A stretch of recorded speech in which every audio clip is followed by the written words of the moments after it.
Magic നോവലിലേക്ക് ഏവർക്കും സ്വാഗതം. സുധാകർ മംഗളോദയത്തിൻ്റെ അമ്മ വീട് പാർട്ട് 4.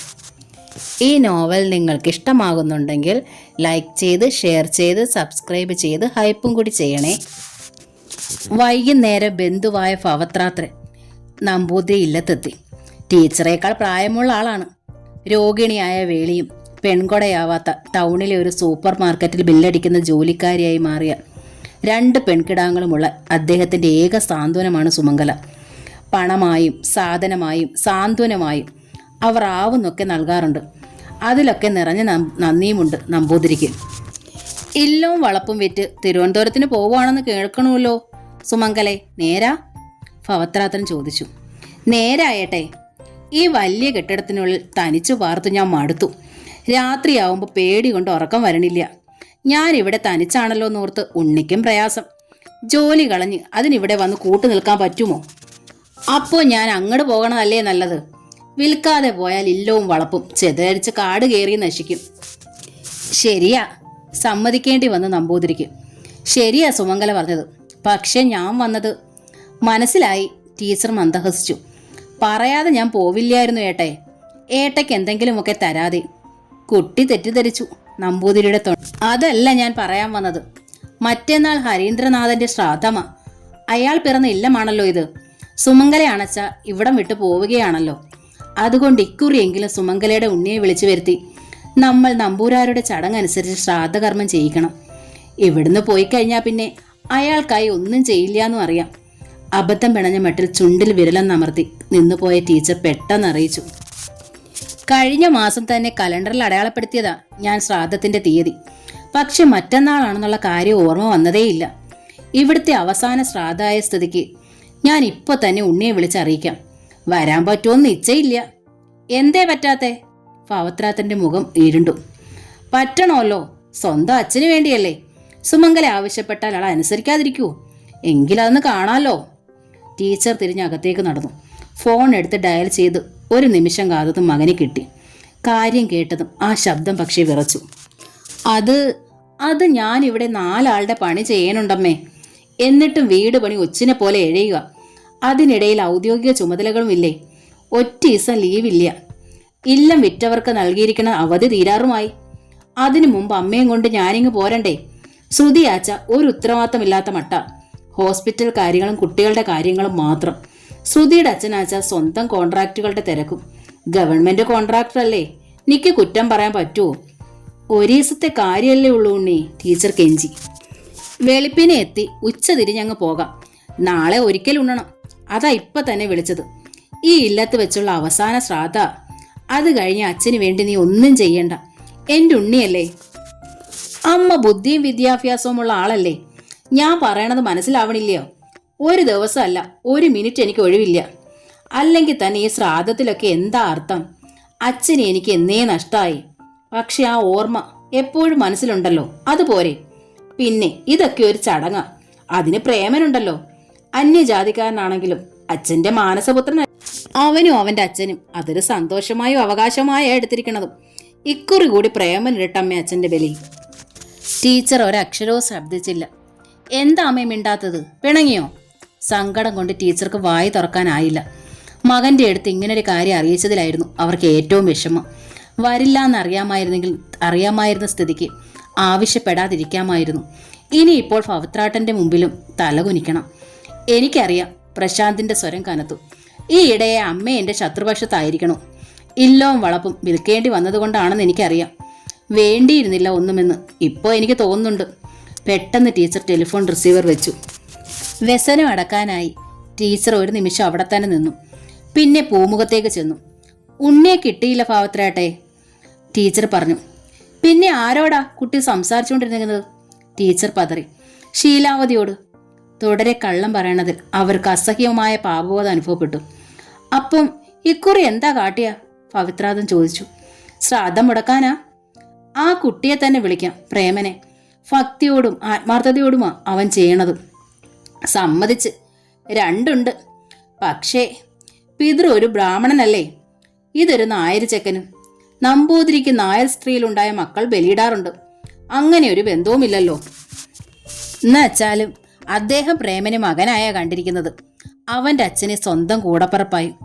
ഒക്കെ ശരി, രക്തബന്ധമല്ലല്ലോ സുമംഗലേ, രക്തത്തെക്കാൾ ശക്തമല്ലേ പവിത്രേട്ട മനസ്സ്.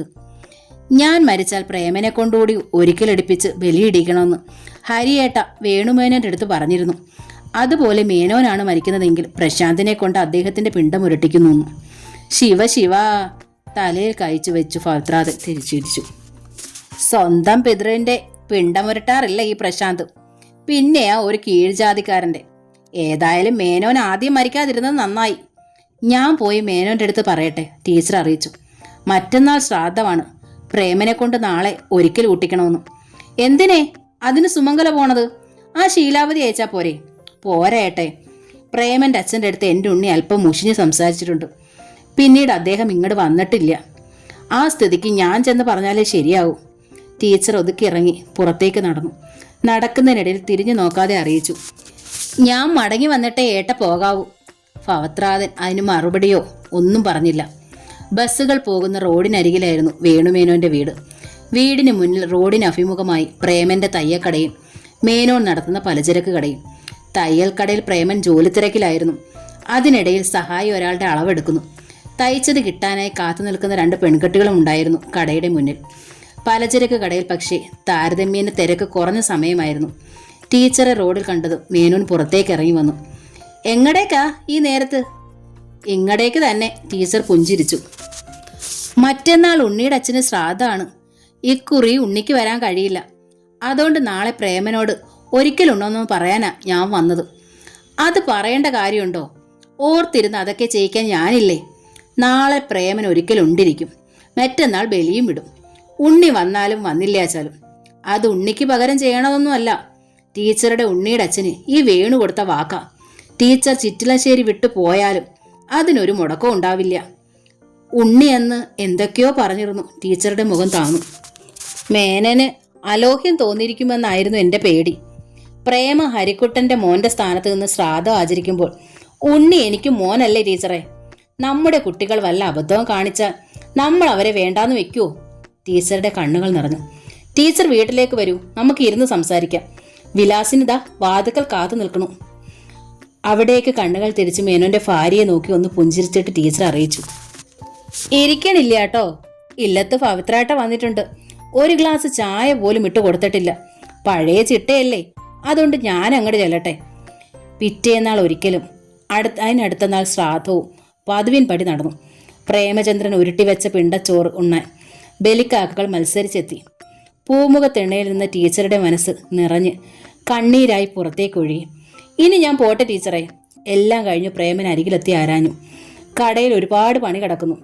കണ്ണീരിൽ കുതിർന്ന പുഞ്ചിരിയോടെ ടീച്ചർ തലയാട്ടി. അടുത്ത ശ്രാദ്ധത്തിന് ഞാൻ ഞങ്ങളുടെ തെക്കേ മുറ്റത്താവും പിണ്ടം വയ്ക്കുക. ടീച്ചർ അപ്പോൾ ഇവിടെ ഉണ്ടാവില്ലല്ലോ. ശബ്ദിച്ചാൽ കരഞ്ഞു പോകുമെന്ന അവസ്ഥയിലായിരുന്നു ടീച്ചർ. അതുകൊണ്ട് ഒരിക്കൽ കൂടി തലയാട്ടാനേ കഴിഞ്ഞുള്ളൂ. സന്തോഷത്തിന്റെ 4 ഞായറാഴ്ചകൾ കൂടി ആ 16 കെട്ടിലൂടെ കടന്നുപോയി. തുടർന്ന് വന്ന ശനിയാഴ്ച ഇല്ലത്തെ തെക്കിനിയിലെ ലാൻഡ് ഫോൺ ശബ്ദിച്ചു. ടീച്ചർ ചെന്ന് റിസീവർ എടുത്ത് കാതോട് ചേർത്തു. ഞാനാണമ്മേ, ഉണ്ണി. മകന്റെ ശബ്ദം ആ കാതിലെത്തി. നാളെ ഞായറാഴ്ചയല്ലേ? അത് കഴിഞ്ഞ് വരുന്ന തിങ്കളാഴ്ച, അതായത് മറ്റന്നാൾ നമ്മൾ ചിറ്റലശ്ശേരിയോട് യാത്ര പറയുകയാണ്. തൻ്റെ ഹൃദയസ്പന്ദം നിലച്ചുവോ എന്ന് ടീച്ചർക്ക് സംശയമായി. ചുവരിലെ ക്ലോക്കിൽ നിന്നുള്ള ടിക് ടിക് ശബ്ദം പെരുമ്പറയുടെ മുഴക്കം പോലെയാണ് കാതിൽ വീണത്. എൻ്റെ ജീവിതത്തിൽ ഞാൻ ഏറ്റവും കുറഞ്ഞ സമയം കൊണ്ട് പണിത നമ്മുടെ നല്ല ഭംഗിയുള്ള 3 നില വീടിൻ്റെ ഗൃഹപ്രവേശമായിരുന്നു ഇന്നലെ. മന്ത്രിമാരും MLA മാരും IAS IPS സിനിമാ താരങ്ങളൊക്കെയായിരുന്നു ആദ്യ അതിഥികൾ. അത്തരം പ്രകടനപരമായ ആ ചടങ്ങുകളോട് അമ്മയ്ക്ക് തീരെയും താല്പര്യമില്ലെന്ന് അറിയാവുന്നതുകൊണ്ടാണ് അറിയിക്കാതിരുന്നത്. വീടിന് പേരിട്ടോ മോനെ? ആകാംക്ഷ കൊണ്ട് ടീച്ചറുടെ തൊണ്ട വിറച്ചു. നമ്മുടെ ഇല്ലപ്പേര് തന്നെയാണോ ഇട്ടത്, അതോ അച്ഛയുടെ പേര് ചേർത്ത് വല്ലതുമാണോ? രണ്ടുമല്ലമ്മേ. വീടിന് പേരിടാനുള്ള അവകാശം പണി തുടങ്ങിയപ്പോഴേ ശ്രുതി ഏറ്റെടുത്തിരുന്നു. ശ്രുതിലയ. ലയ മോളുടെ പേരാണെന്നറിയാമല്ലോ. നല്ലതാ, നല്ല പേരാ. ടീച്ചർ കരയുകയായിരുന്നു. ആ, പ്രശാന്ത് തൊണ്ട ശരിയാക്കി. മറ്റന്നാൾ വെളുപ്പിനെ ഞാൻ എത്തും. രാവിലെ തന്നെ നമുക്ക് പുറപ്പെടണം. എല്ലാം പാക്ക് ചെയ്ത് വെച്ചിരിക്കണം അമ്മ. എല്ലാം എന്ന് പറഞ്ഞാൽ അമ്മയുടെ ഡ്രസ്സാണ് പ്രധാനം. ഞാൻ അന്ന് കൊണ്ടുവന്ന പിന്നെ തെക്കിനി ചുവരിൽ വെച്ചിരിക്കണ അച്ചയുടെ വടം, അതാണല്ലോ അമ്മയ്ക്ക് ഏറ്റവും വിലപിടിച്ച സാധനം. ശ്രീലകത്തിരിക്കണ പഞ്ചലോഹ കൃഷ്ണനെ കൂടി കൊണ്ടുപോകുന്നോളാൻ ശ്രുതി സമ്മതിച്ചിട്ടുണ്ട്. അത് വെക്കാനായി ഇവിടെ ഒരു സിംഗിൾ ഷോക്കേസ് നിർമ്മിച്ചിട്ടുണ്ട്. എന്ത് മറുപടി പറയണമെന്ന് അറിയില്ലായിരുന്നു ടീച്ചർക്ക്. ആ 16 കെട്ടും വളപ്പിലെ മരങ്ങൾ ഒഴിച്ച് ബാക്കിയുള്ള ലൊട്ടിലൊടുക്കെല്ലാം അമ്മ ആർക്കാച്ച സംഭാവന ചെയ്തോളൂ. ആ ശീലാവതിയോടും ചടയനോടും ഒക്കെ എന്ത് വേണ്ടെന്ന് ചോദിക്കുക, ആവശ്യപ്പെട്ടത് കൊടുക്കാം. നമ്മളിനി ആ നാട്ടിലേക്ക് തിരിച്ചില്ലല്ലോ. വേണുമേനോന് ഒരുപക്ഷെ രൂപ മതിയായിരിക്കും. എത്ര വേണമെന്ന് അമ്മ പറഞ്ഞാൽ മതി, അതും കൊടുക്കാം. ഞാനല്ല പറയേണ്ടത്, ഉണ്ണി ചോദിക്കൂ, അദ്ദേഹം പറയും. അമർഷമായിരുന്നു ടീച്ചറുടെ ഉള്ളിൽ. പ്രശാന്തിനത് മനസ്സിലായില്ല. എങ്കിലങ്ങനെ, അമ്മയ്ക്ക് ഒരുപാട് സഹായങ്ങൾ ചെയ്തിട്ടുള്ള ആളല്ലേ, ഒന്നും കൊടുക്കാതെ പോരണത് ശരിയല്ല. തൻ്റെ എല്ലാമായ മകനോട് വെറുപ്പായി കഴിഞ്ഞത് ടീച്ചർക്ക്. ശരി, മറ്റന്നാൾ വെളുപ്പിന് ഉണ്ണി വന്നോളൂ. ഉണ്ണി പറയണത് പോലെ എല്ലാം ഞാൻ ചെയ്തോളാം. അവർ ഫോൺ വെച്ചു. മെല്ലെ തിരിഞ്ഞത് പിന്നിൽ നിന്നിരുന്ന ശീലാവതിയുടെ നേർക്കായിരുന്നു. വേദന തിന്നു മരിച്ചവരുടേത് പോലെയായിരുന്നു ആ മുഖം. 2-3 നിമിഷമെടുത്ത് ആവുന്നത്ര ശാന്തത കൈവരിച്ചുകൊണ്ടാണ് ടീച്ചർ അറിയിച്ചത്.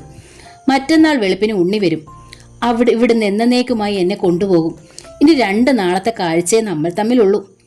എന്തിനു മറുപടി പറഞ്ഞ് ശീലിച്ച ശീലാവതിയിൽ നിന്ന് ഒരു നിശ്വാസം പോലും പുറത്തു വന്നില്ല. മറ്റന്നാൾ വെളുപ്പിനെന്ന് പറയുമ്പോൾ ശരിക്കും 2 ദിവസമൊന്നും ഇല്ല ഇനി. ടീച്ചർ നെടുവീർപ്പയച്ചു. ഇന്നത്തെ ദിവസം കഴിഞ്ഞാൽ മുഴുവനായ ഒരു ദിവസം മാത്രമേ എനിക്ക് കിട്ടൂ. അതിനകം എല്ലാം പാക്ക് ചെയ്യണം. അധികമൊന്നും കൊണ്ടുപോകാനാവില്ലെന്നാ ഉണ്ണി പറഞ്ഞിരിക്കണത്. എന്നാലും ഇവിടുത്തെ ലൊട്ടിലൊടുക്ക് സാധനങ്ങളെല്ലാം പങ്കുവെക്കണ്ടേ? എല്ലാവരോടും യാത്ര ചോദിക്കുകയും വേണം. എന്നെ സംബന്ധിച്ച് അതൊരു വല്ലാത്ത ജോലി തന്നെയാ. അത്രയുമൊക്കെ ടീച്ചർ പറഞ്ഞിട്ടും ചുണ്ടുകൾ അമർത്തി മൗനമായി നിന്നതേയുള്ളൂ ശീലാവതി. അതോടെ ടീച്ചർ ചോദിച്ചു, ഷീലു, എനിക്കൊരു ഉപകാരം ചെയ്യൂ. ചെന്ന് വേണുമേനോനോട് ഒന്നിവിടം വരെ വരാൻ പറയൂ. നാളേക്ക് ആക്കരുതെന്ന് പറയണം. എനിക്ക് ആദ്യം കാണേണ്ടത് അദ്ദേഹത്തെയാ. ആരെന്താവശ്യപ്പെട്ടാലും അത് ഉടനടി ചെയ്യുന്ന സ്വഭാവക്കാരിയല്ല ശീലാവതി. പറയുന്നതെല്ലാം അനുസരിക്കുമെങ്കിലും അവൾക്ക് അവളുടേതായൊരു സമയമുണ്ട്. പക്ഷേ ഇക്കുറി ശീലാവതിയിൽ നിന്ന് പെട്ടെന്ന് ചലനമുണ്ടായി. ഞാൻ പോയി വരാം. അവൾ തിടുക്കത്തിൽ തിരിഞ്ഞു നടന്നു. മടങ്ങി വന്നത് വളരെ സമയം കഴിഞ്ഞുമാണ്. തുടർച്ചയായി കരഞ്ഞതുപോലെ ആ മുഖം കനത്തു വീർത്തിരുന്നു. കണ്ണുകൾ കലങ്ങി ചുവക്കുകയും ചെയ്തിരുന്നു. അത് ശ്രദ്ധിച്ചെങ്കിലും ടീച്ചർ ഒന്നും ചോദിച്ചില്ല. തെക്കിനിയുടെ അരമതിലിരുന്ന് തുളസിമാല കെട്ടുകയായിരുന്ന ടീച്ചറിൽ നിന്ന് വളരെ അകന്ന് ഇടനാഴിയുടെ കോണിൽ നിന്നാണ് ശീലാവതി അറിയിച്ചത്. വേണേട്ടനോട് കാര്യങ്ങൾ പറഞ്ഞു. ഇന്ന് എന്നെ വരാമെന്ന് സമ്മതിച്ചിട്ടുണ്ട്. അതിനെന്തേ മുൻപില്ലാത്തൊരു വിനയവും അകലവുമൊക്കെ? ചിരിയോടെയാണ് ടീച്ചർ തിരക്കിയത്.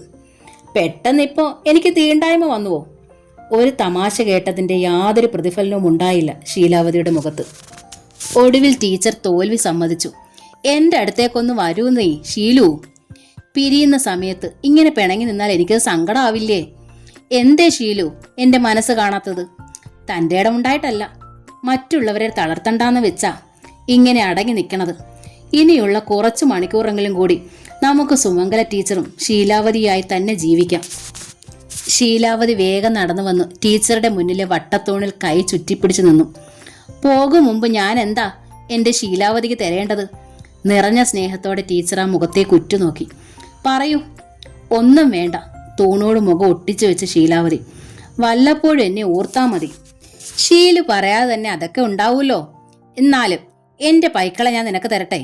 നിനക്ക് ജീവിക്കാൻ അതൊരു മാർഗമാവും. നല്ല കറവയുള്ളതുങ്ങളാ. നന്ദിനിയേച്ച കൊച്ചു കുട്ടികൾക്ക് പോലും കറക്കാം. അതുങ്ങളെയൊന്നും എനിക്ക് തിരുവനന്തപുരത്ത് കൊണ്ടുപോകാൻ പറ്റില്ലല്ലോ. നിന്നോടാവുമ്പോൾ അവരിണങ്ങി കഴിഞ്ഞോളും. വേണ്ട ടീച്ചറെ. തൂണിൽ നിന്നും മുഖം അനക്കാതെയാണ് ശീലാവതി പറഞ്ഞത്. രായ്ക്ക് രാമാൻ എൻ്റെ ഭർത്താവ് അതുങ്ങളെ അഴിച്ച് എവിടെങ്കിലും കൊണ്ടുപോയി വിൽക്കും. കാശ് കൂടുതൽ കിട്ടുമെങ്കിൽ അറവക്കാർക്ക് തന്നെ കൊടുക്കും. അത്ര ദുഷ്ടനാ. എന്തിനെ വെറുതെ മഹാപാപം തലയിലേറ്റണത്? അതിൽ ഭേദം ടീച്ചർ തന്നെ ആർക്കെങ്കിലും വിൽക്കണതാ. ടീച്ചർ ഒരു നിമിഷം ആലോചിച്ചിരുന്നു. പിന്നെ സാവധാനം തലയാട്ടി. ശരി, എങ്കിൽ കുറച്ച് സ്വർണം തരട്ടെ ഞാൻ. നിന്റെ കുട്ടികൾക്ക് വല്ല ആലോചനയും വന്നാൽ ഉപകരിക്കുമല്ലോ. പഴയ സ്വർണമാ, എന്നാലും ഒന്നുമില്ലാത്തതിൽ ഭേദമല്ലേ ഷീലു? ശീലാവതി വന്നു ടീച്ചർക്ക് അഭിമുഖമായ അരമതിലിരുന്നു. അത് ആദ്യത്തിലും അബദ്ധമാവും ടീച്ചറെ. എവിടെയാ ഞാൻ ഈ പൊന്നുകൊണ്ട് സൂക്ഷിക്കുക? അടച്ചുപൂട്ടുള്ള പെട്ടി വല്ലതും അവിടെ ഉണ്ടോ? എങ്കിൽ അടച്ചുപൂട്ടുള്ളൊരു പെട്ടി ഞാൻ തരാം. എന്താ? എങ്കിൽ ആ പെട്ടിയോടെ അയാൾ എടുത്തോണ്ട് പോകും. ചാരായക്കടയിലോ നടപടി ദൂഷ്യമുള്ള വല്ല പെണ്ണുങ്ങളുടെ പേഴ്സിലോ ആവും അതെത്തുക. ബാങ്കിൽ വെച്ചോടെ നിനക്ക്. അതിന് ഞാൻ പണം തരാം. വേണ്ട ടീച്ചറെ, ശീലാവതി തൊഴുതു. എന്ത് തന്നാലും എൻ്റെ ഗതി മാറില്ല. അതിന് ദൈവം വിചാരിക്കണം. എൻ്റെ കുട്ടികൾക്ക് വേണ്ടി ടീച്ചർ പ്രാർത്ഥിച്ചാൽ മതി. ആരേലും നല്ലോർ അതുങ്ങളെ തേടി വരട്ടെ. നെഞ്ചു പൊള്ളുമ്പോൾ പ്രാകുമെങ്കിലും ഇത്തിരി കഴിയുമ്പോൾ അത് ഏൽക്കാതിരിക്കാൻ ഞാൻ വഴിപാട് കഴിക്കും. രണ്ടും മണ്ടത്തികളാ. അതുങ്ങൾക്ക് വേണ്ടി മാത്രമാ ഞാൻ ജീവിക്കണത്. ടീച്ചർ പോയി കഴിയുമ്പോൾ ഒരിടത്ത് പണി പറഞ്ഞിട്ടുണ്ട്. ശേഷിയുള്ള അത്രയും ഞാൻ പണിയെടുക്കും. പിന്നെ എവിടെയും വീണ് ചാവും. സ്വർഗമായിരുന്നു എനിക്ക് ഇല്ല. ആ ഓർമ്മയിൽ ഇനിയുള്ള കാലവും ഞാൻ ജീവിച്ചോളാം. അപ്പോൾ നിനക്ക് ഞാൻ ഒന്നും തരണ്ട. ജോലി എടുത്തതിൻ്റെ കൃത്യ കണക്ക് നോക്കി ശമ്പള ബാക്കി മാത്രം തന്നാ മതി. ടീച്ചർ ദീർഘമായൊന്ന് നിശ്വസിച്ചു. ശീലാവതി എഴുന്നേറ്റ് അടുക്കള ഭാഗത്തേക്ക് നടന്നു. ടീച്ചർ സന്ധ്യാദീപം വെച്ച ശേഷമാണ് വേണുമേനോൻ എത്തിയത്. രാത്രിയിൽ ഇവിടെ തനിച്ചാണില്ലേ? അറിഞ്ഞിരുന്നു വെച്ചാൽ ഞാൻ പ്രേമനെ അയക്കായിരുന്നല്ലോ. ഇനി 2 രാത്രി ഒരു പകലുവല്ലേ ഉള്ളൂ. അവസാന രാത്രി എനിക്ക് ഉറങ്ങാനുള്ളതല്ലല്ലോ. എനിക്ക് വല്ലാത്ത വിഷമമുണ്ട്. മേനോന്റെ തൊണ്ടയിടറി. ഒന്ന് കാണണച്ചാ ഇനി തിരുവനന്തപുരത്തിന് വരണ്ടേ? അതെപ്പോഴും സാധിക്കൂ. സാധിച്ചാൽ തന്നെ പ്രശാന്തിനും വേളിക്ക് എന്തു തോന്നും? ഞാൻ അന്യനല്ലേ? മനസ്സിൽ എൻ്റെ അനിയത്തിയായിരുന്നു ടീച്ചർ. ഞങ്ങൾ 3 ആണുങ്ങളല്ലേ? ഒരനിയത്തിക്കുട്ടിയുടെ മോഹം തീർത്തത് ഞാൻ ഇവിടെയാ. അതാർക്കും മനസ്സിലാവും. എനിക്ക്. ടീച്ചർ കണ്ണു തുടച്ചു. പിന്നെ ഉണ്ണിയുടെ അച്ഛയ്ക്കും. വേണുവിനെ നിനക്ക് ഏട്ടാന്ന് വിളിച്ചുകൂടെയെന്ന് ഉണ്ണിയുടെ അച്ഛ ചോദിക്കുമായിരുന്നു. ആഗ്രഹിച്ചിട്ടുണ്ട്. ധൈര്യമില്ലായിരുന്നു. എന്തോ പാപം ചെയ്യും പോലെയാ വേണുമേനോനെന്ന് പറഞ്ഞിരുന്നതും വിളിച്ചിരുന്നതും. ആ, എല്ലാം തീരുകയാണല്ലോ. തീരുകയൊന്നും ഇല്ല. ധൈര്യമുണ്ടോ ആ മകന്റെ അടുത്ത് വരണില്ല എന്ന് പറയാൻ? നന്ദുവിൻ്റെ മകൾ സാരമതി ഇത് തന്നെ ചോദിച്ചു. എനിക്ക് ധൈര്യമില്ല. എന്തൊക്കെ ദുരിതങ്ങൾ സഹിക്കേണ്ടി വന്നാലും എൻ്റെ ഉണ്ണി എനിക്ക് ഉപേക്ഷിക്കാൻ പറ്റില്ല. ഇല്ലെങ്കിൽ അവൻ എന്നെ ഉപേക്ഷിക്കണം. അങ്ങനെ ചെയ്താലും എൻ്റെ ഓരോ ശ്വാസത്തിലും നിശ്വാസത്തിലും അവനുണ്ടാവും ഈ ഇടനെഞ്ച്. അതോടെ ഒന്നും പറയാൻ കഴിയാതെ ടീച്ചറെ തന്നെ നോക്കിയിരുന്നു മേനു. ഇല്ലവും വളപ്പും വിറ്റേച്ചാലും വേറെയും ചിലതൊക്കെ ഉണ്ടല്ലോ ഇവിടെ. ടീച്ചർ തുടർന്നു. അതേക്കുറിച്ചൊരു തീരുമാനമെടുക്കാനാ ഷീലുവിനെ വിട്ട് ഞാൻ വിളിപ്പിച്ചത്. എൻ്റെ പൈക്കളുണ്ട്. പത്തായവും അരിപ്പെട്ടിയും സ്റ്റോർ നിറയെ ഓട്ട് സാമാനങ്ങളും പിന്നെ കട്ടിലുകൾ, മേശകൾ, കസേരകൾ എല്ലാം ഞാൻ അങ്ങടെ ഏൽപ്പിക്കട്ടെ? ഷീലുവിനോട് ചോദിച്ചിട്ട് അവൾ കൈയൊഴിഞ്ഞു. പൈക്കളുടെ കാര്യം ഞാൻ കൈയൊഴിയില്ല. മേനോൻ മന്ദഹസിച്ചു. എനിക്കിഷ്ടവാ അതുങ്ങളെ, പ്രത്യേകിച്ചും ടീച്ചറുടെ നന്ദിനിയെ. അവളെ നമുക്ക് തരുമോയെന്ന് ചോദിക്കാൻ വിലാസിനിയും പറയുകയും ചെയ്തു. ടീച്ചറുടെ മക്കളാണല്ലോ അതുങ്ങൾ. ഞങ്ങൾ അവരെ മക്കളായി തന്നെ പരിപാലിച്ചോളാം. പക്ഷേ അവർക്കൊരു വില കണക്കാക്കി ടീച്ചർ വാങ്ങിയേ പറ്റൂ. എനിക്കെന്തിനെ പണം? ആ കണ്ണുകൾ നിറഞ്ഞു. മകനെ ഏൽപ്പിച്ചാൽ മതി. അന്ന് അവൻ എന്തോ പറഞ്ഞതിലുള്ള പരിഭവം ഉള്ളീന്ന് പോയിട്ടില്ല അല്ലേ?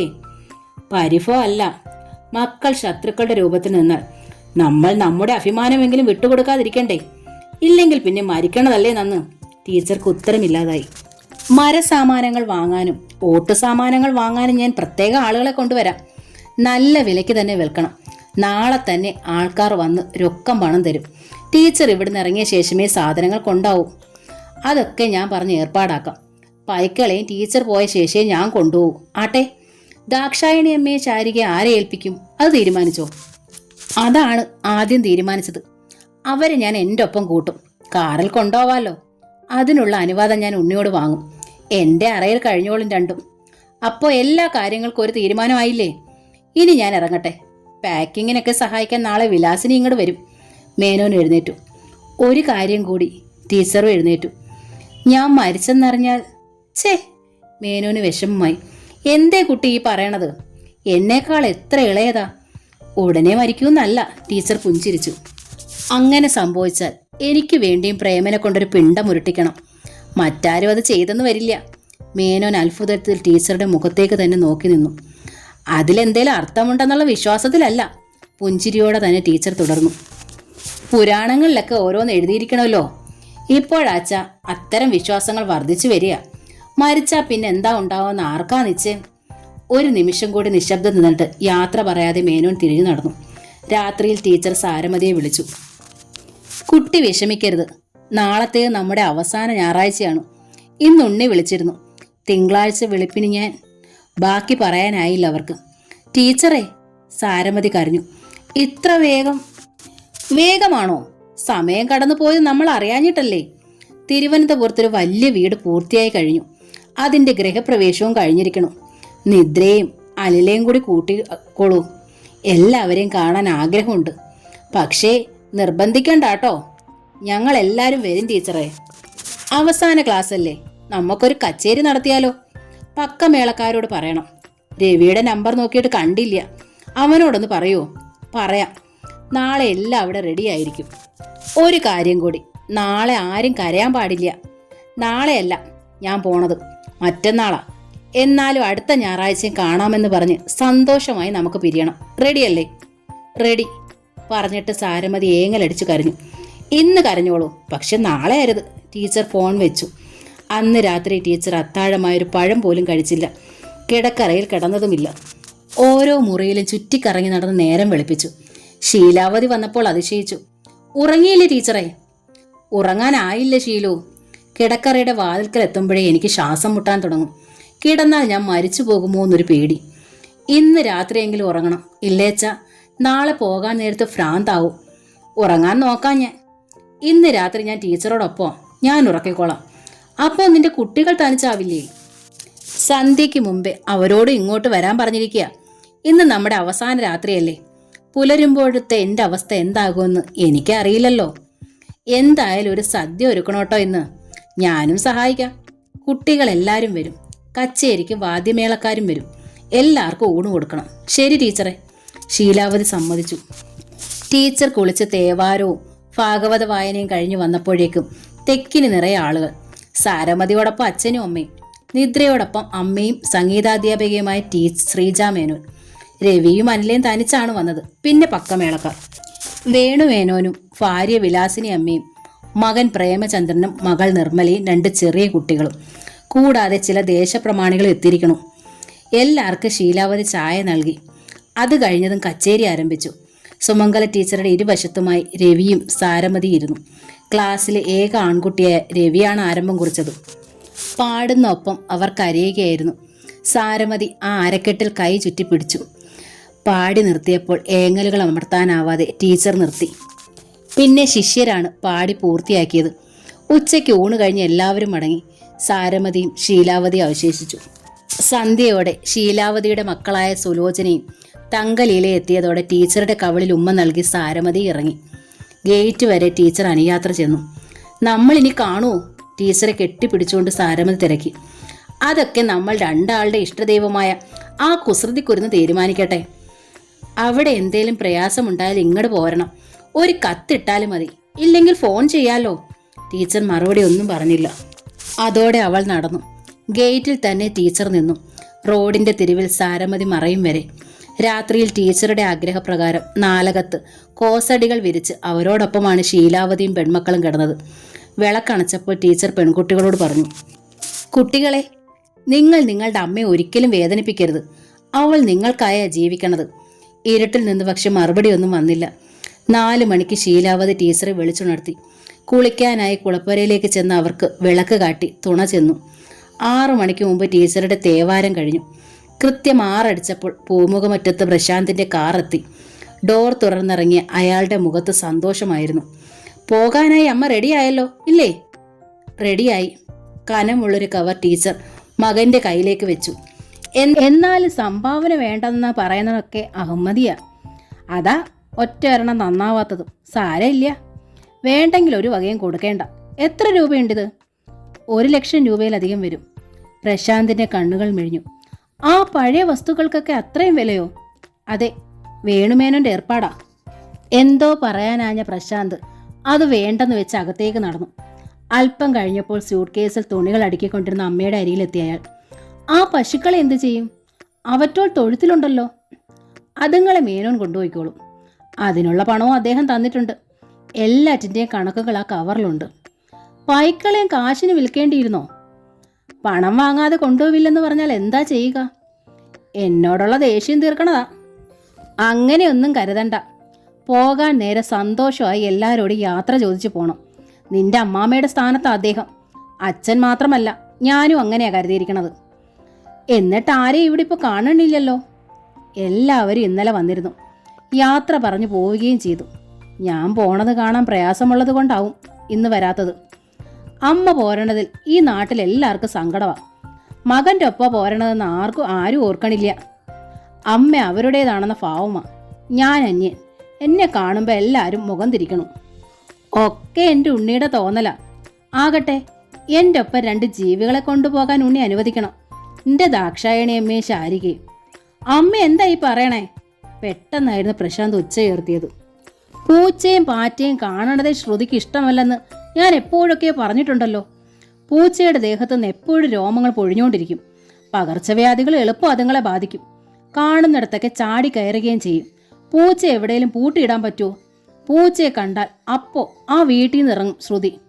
ടീച്ചർക്ക് ശബ്ദമില്ലാതായി. തത്തകളെ വളർത്തണാച്ചാ കുറ്റകരവുമാ, അറിയോ? വളർത്താൻ കൂട്ടിന്ന് പിടിച്ചതല്ല.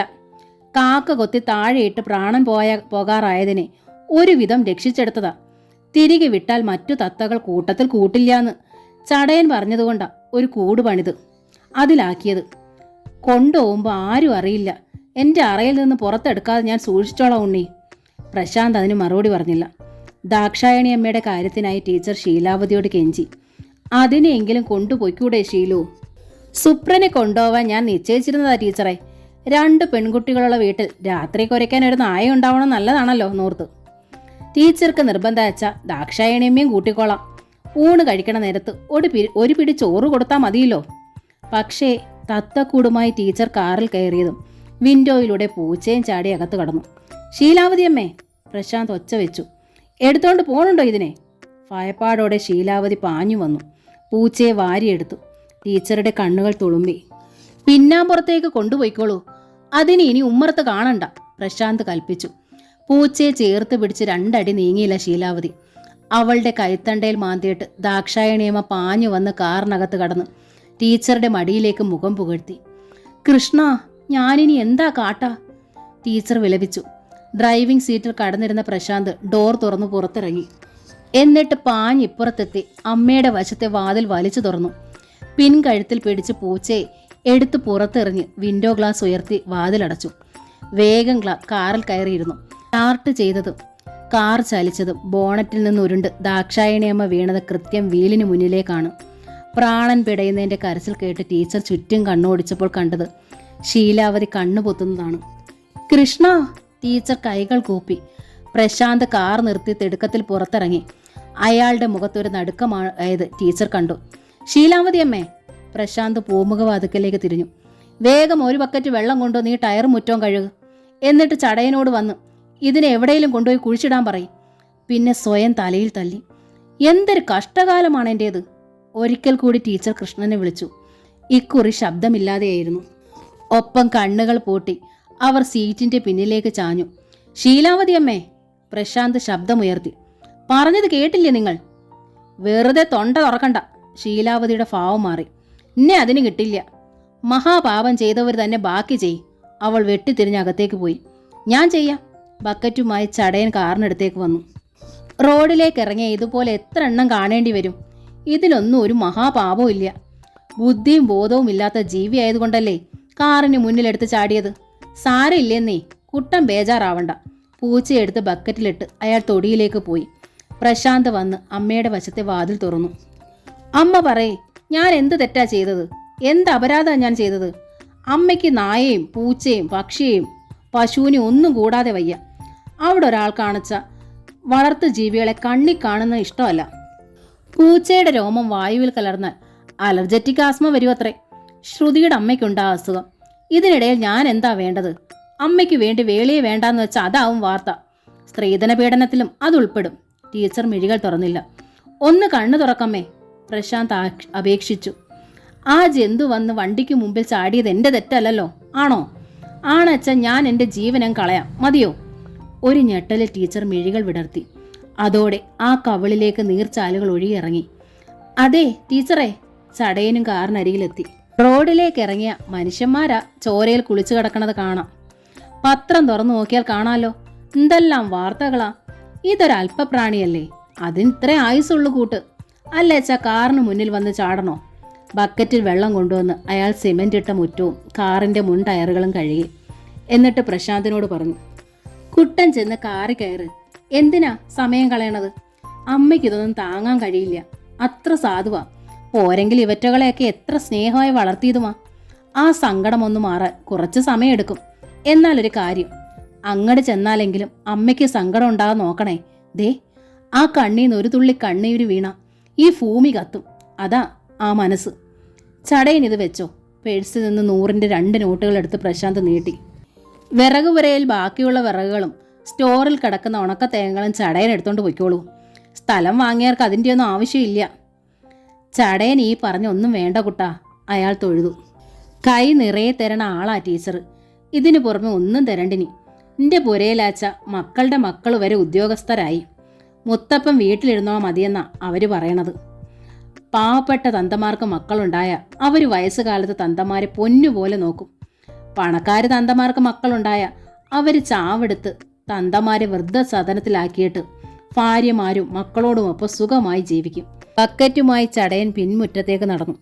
പ്രശാന്ത് തിരിഞ്ഞ് ആ 16 കെട്ടിലേക്ക് ഒന്ന് നോക്കി. ഒരുപാട് ഓർമ്മകൾ ഉറങ്ങുന്ന കെട്ടുകൾ, ഓടിക്കളിച്ച മുറ്റം. ഇതെല്ലാം വിറ്റ് പണമാക്കണമെന്ന് ഒരിക്കലും ആഗ്രഹിച്ചതല്ല. ഒന്ന് നിശ്വസിച്ച് പ്രശാന്ത് തിരിഞ്ഞ് കാറിൽ കയറി. വണ്ടി ചലിച്ചതും ഞെട്ടലോടെ ടീച്ചർ ചുറ്റുമൊന്ന് കണ്ണോടിച്ചു. പൂമുഖ വാതിൽക്കൽ ശീലി ഉണ്ടെങ്കിൽ ഒന്ന് കൈവീശണമെന്നുണ്ടായിരുന്നു അവർക്ക്. പക്ഷേ ആ വാതിൽ ശൂന്യമായിരുന്നു. കാർ ഗേറ്റ് കടക്കണത് കാണാനായി പാവം എവിടെങ്കിലും ഒളിച്ചു നിൽക്കണുണ്ടാവും. ശീലാവതിയും ദാക്ഷായണി അമ്മയൊക്കെ സ്നേഹത്തിൻ്റെ വ്യത്യസ്ത ജന്മങ്ങളാണ്. അവയൊക്കെ ചോര വാർത്ത് ജീവൻ വെടിഞ്ഞതായി ടീച്ചർക്ക് തോന്നി. വേണുമേനോന്റെ വീടിന് മുന്നിലെത്തിയപ്പോൾ പ്രശാന്ത് കാർ നിർത്തി. വാതിൽ തുറന്ന് പുറത്തിറങ്ങി. തയ്യൽ കടയും പലചരക്ക് കടയും ഒരുപോലെ ഷട്ടറിട്ട് അടച്ചിരിക്കുകയാണ്. അതോടെ വീടിന്റെ ചെറിയ പടിപ്പുര വാതിക്കലെത്തിയ അയാൾ അകത്ത് സിമെന്റ് ഇട്ട മുറ്റത്ത് പണിക്കാരി ഉണക്കാനിട്ട നെല്ല് ചെയ്യുകയാണ്. വേണുമാമ എവിടെ? പ്രശാന്ത് തിരക്കി. അവരെല്ലാം വെളുപ്പിനെ മൂകാംബികയ്ക്ക് പോയില്ലോ. ഇനി 3-4 ദിവസം കഴിഞ്ഞേ വരൂ. അപ്പോൾ നിങ്ങൾ മാത്രമേ ഉള്ളൂ ഇവിടെ? ആ, അവർ തലയാട്ടി. താക്കോൽ എന്നെ ഏൽപ്പിച്ചിരിക്കുക. മുറ്റം വൃത്തിയാക്കണം. ഈ നെല്ലുണക്കി ചാക്കിലാക്കി പുറത്തെ സ്റ്റോറിൽ വെക്കണം. പാമ്പൻ കാവിൽ ദീപം കാട്ടണം. അത് കഴിഞ്ഞാൽ പടിപ്പുര പൂട്ടി താക്കോലുമായി ഞാൻ എൻ്റെ വീട്ടിലേക്ക് പോവേ. അതിനു മുമ്പ് ഇല്ലത്തുനിന്ന് പൈക്കളയും കൊണ്ടുവരണം. പ്രശാന്ത് തിരിഞ്ഞു നടന്നു. കാറിൻ്റെ ഡോർ തുറന്നപ്പോൾ അമ്മയൊന്ന് നോക്കി. പിന്നോട്ട് ചാഞ്ഞ് കണ്ണുകൾ പൂട്ടിയിരിക്കുകയാണ്. പണിക്കാരി പറഞ്ഞതെല്ലാം കേട്ടിട്ടുണ്ടാവും. പെട്ടെന്ന് തത്ത പറഞ്ഞു, സുമംഗല ടീച്ചർ ഉറങ്ങാ ഉണ്ണി, മിണ്ടല്ലേ, തത്തമ്മേ പൂച്ച പൂച്ച. മനസ്സിൻ്റെ ഉൾത്തടത്തിൽ ഒരു കൊടുങ്കാറ്റ് ഒലിഞ്ഞതുപോലെ അയാൾക്ക് തോന്നി. കുറ്റബോധത്തോടൊപ്പം വല്ലാത്തൊരു വ്യസനവും അയാളെ ബാധിച്ചു. ദാക്ഷായണിയമ്മയും ഇതുപോലൊരു വിലപ്പെട്ട ജീവനായിരുന്നു അമ്മയ്ക്ക്. അമ്മയ്ക്ക് താങ്ങാൻ നല്ല ബുദ്ധിമുട്ടാവും. യാത്രയിൽ പ്രശാന്ത് ഇടയ്ക്കിടെ അമ്മയെ ശ്രദ്ധിക്കുന്നുണ്ടായിരുന്നു. ശരിക്കും ഉറക്കത്തിലായിരുന്നു അമ്മ. പാതി ദൂരം എത്തും വരെ അയാൾ നല്ല വേഗതയിലാണ് വണ്ടി വിട്ടത്. അത് കഴിഞ്ഞതും തണലുള്ള ഒരു വഴിയോരത്ത് കാർ നിർത്തി അമ്മയെ തട്ടിയുണർത്തി.